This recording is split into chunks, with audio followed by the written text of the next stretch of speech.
২৫০০ গোপালদি পৌর কৃষক দলের আয়োজনে কৃষক সমাবেশ অনুষ্ঠিত হয়েছে।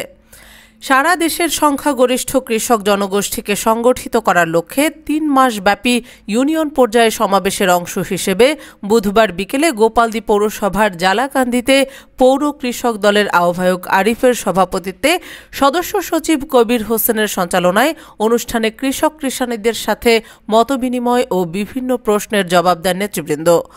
অনুষ্ঠানে প্রধান অতিথি নারায়ণগঞ্জ জেলা কৃষক দলের সাবেক আহ্বায়ক ড শাহিন মিয়া, বিশেষ অতিথি জেলা কৃষক দলের সাবেক সিনিয়র যুগ্ম আহ্বায়ক মোহাম্মদ আলম, ২৫০০ উপজেলা কৃষক দলের আহ্বায়ক মোহাম্মদ আলমগীর হোসেন, ২৫০০ উপজেলা কৃষক দলের সদস্য সচিব সাইদুল ইসলাম, ২৫০০ পৌর বিএনপির ১ নং সদস্য আলী আকবর, উপজেলা কৃষক দলের সভাপতি জাফর।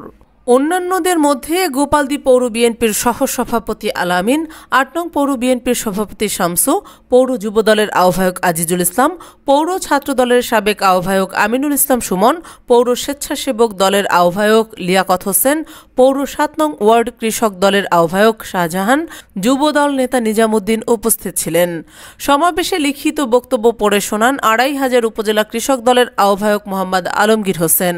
গোপালদি পৌর কৃষক দলের সংগ্রামী কৃষক ভাই ও বোনেরা, আসসালামু আলাইকুম।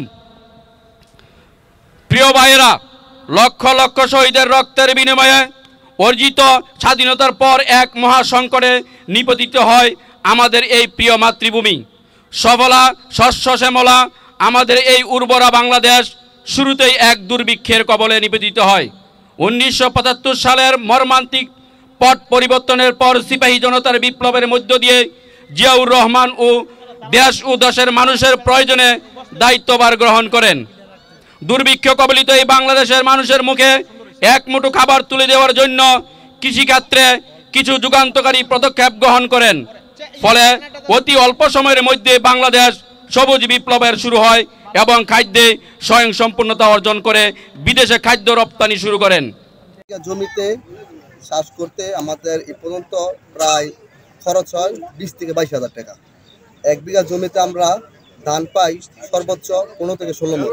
তার খরচে আমাদের আছে ১,০০০ থেকে ১৬,০০০ টাকা পর্যন্ত আছে।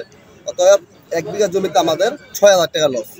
এবং আমরা এই যে ১ বিঘা জমিতে পানি চাষ নিতে আছে ৩,০০০ টাকা। অথচ পানি চাষ ছিল কোথায় ২ থেকে ২৫০০ টাকা। বছরে যদি ৫০০ টাকা বাড়ায়, তাহলে বছর মতো ৫০০ টাকা বাড়ালে তো তার কোনো হিসাবই নেই। যেন পানির চাষ যেন কম নেয়, আর আমাদের বীজ এবং যে চাষ করার জন্য যাতে আমরা কিছু পাই। আমরা চাই আমরা যেভাবে আমরা সরকারের সহায়তা যদি আমরা পাই, তাহলে আমরা তুমি সুখী হব। সমস্যা এক নম্বর বড় সমস্যা হইলো পানি। পানি ছাড়া আমরা কিছুই করতে পারি। আর এখন বর্তমানে আমরা সার বীজ সেচ আর এই পর্যন্ত চাই। আর সরকারি দয়া চাই আমরা যাতে ফসল উৎপাদন করে দেশ রক্ষা করতে পারি। এবার পানির অসুবিধা হয়, এইসবই আর কি। অনেক কিছুই লাগে সার, আমরা পাই না।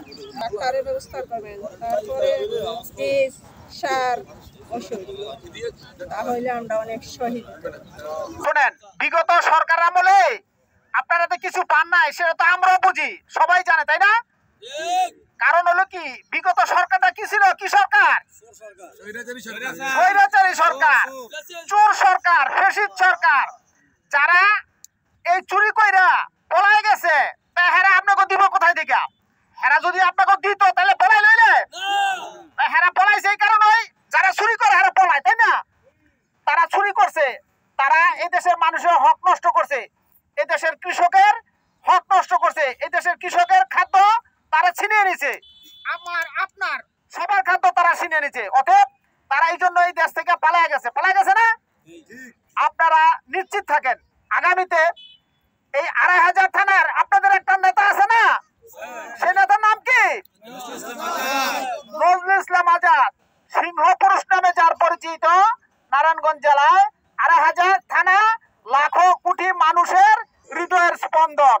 যে লোকটা আপনারা আজকে পেয়েছেন, আপনারা যদি আপনাদের মূল্যবান ভোট দিয়ে আগামীতে জাতীয় সংসদে এই আজাদ ভাইকে নিতে পারেন, আপনাদের যত সমস্যা আছে সবগুলো ইনশাআল্লাহ, আমি এখানে বলে যাই যে আপনারা সব সমস্যার সমাধান হবে ইনশাআল্লাহ।